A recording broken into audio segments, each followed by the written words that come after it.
श्रीगुरुदत्तात्रेयाय नमः। दत्तात्रेयं महात्मानं वरदं भक्तवत्सलं प्रपन्नार्तिहरं वन्दे स्मृत्रगामीसनोऽवतु।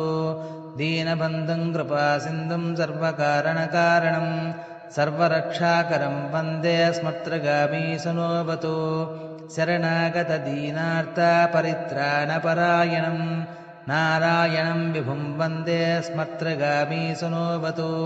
सर्वानर्थहरं देवं सर्वमङ्गलमङ्गलं सर्वक्लेशहरं वन्दे स्मृत्रगामीसनोऽवतु।